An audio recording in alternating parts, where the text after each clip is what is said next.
नमस्कार साथियों, मैं रत्ना वोरा। मेरे YouTube channel advocate Ratna Vora में आप सभी का बहुत बहुत स्वागत है।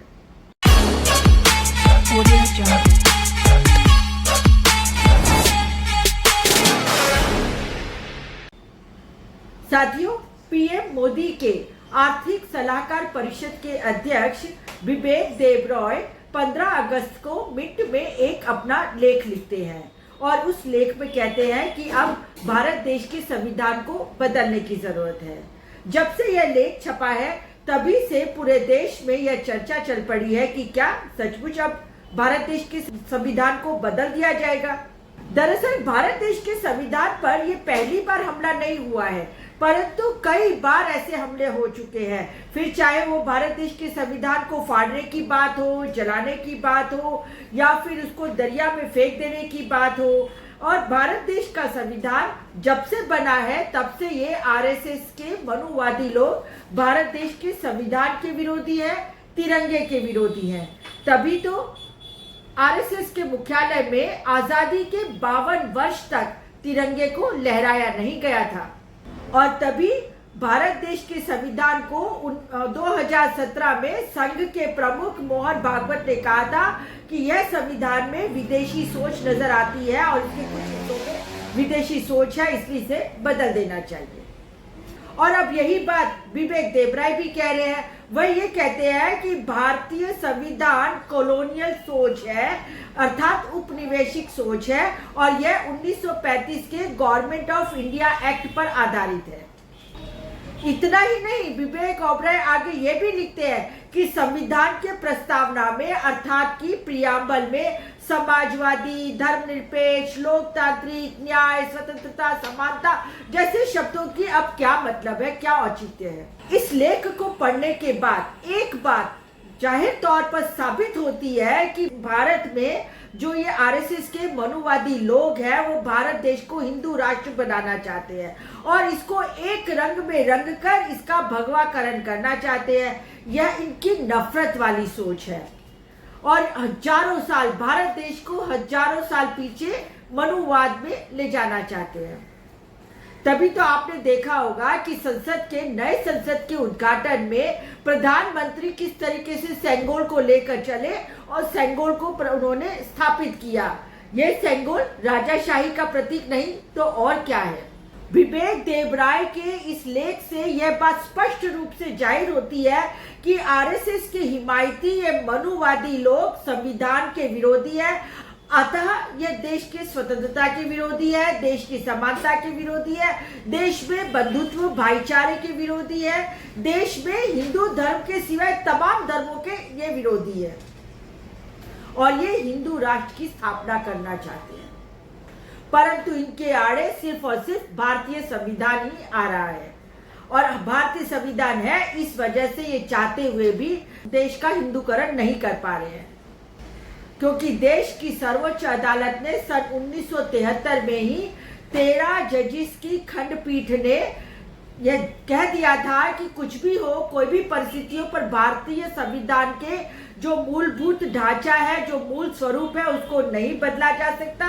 और यह बात उन्होंने केशवानंदन भारती केस के अंदर कही है और इसी वजह से भारतीय संविधान में 106 बार संशोधन हुए, बदलाव हुए, परंतु उसके मूलभूत ढांचे को नहीं बदला गया है, उसको छुआ भी नहीं गया है और वह उसी मूलभूत स्वरूप में है, अर्थात समता, समानता, स्वतंत्रता, बंधुत्वता और सार्वभौमिकता के धर्मनिरपेक्षता के सिद्धांत पे हमारा देश का संविधान चल रहा है और लागू है। संविधान के आर्टिकल 368 के तहत आप संविधान में बदलाव ला सकते हैं, संशोधन कर सकते हैं, पर जैसे मैंने कहा आपको पहले कि केशवानंदन भारती केस के अनुसार आप संविधान के मूलभूत ढांचे को बदल नहीं सकते हैं और इसी वजह से ये जो आरएसएस वाले लोग हैं, मनुवादी लोग हैं, जिन्होंने भारत की देश की स्वतंत्रता में कहीं कोई हिस्सा नहीं लिया और भारत देश में उनका कोई योगदान नहीं, वही लोग कहते हैं कि भारत देश के संविधान को बदल देना चाहिए। भारत देश का संविधान बनाने के लिए और 6 दिसंबर 1946 में संविधान सभा का गठन किया गया। इस संविधान सभा के अध्यक्ष थे डॉक्टर राजेंद्र प्रसाद और इस संविधान की ड्राफ्टिंग कमेटी के अध्यक्ष थे डॉक्टर भीमराव अंबेडकर।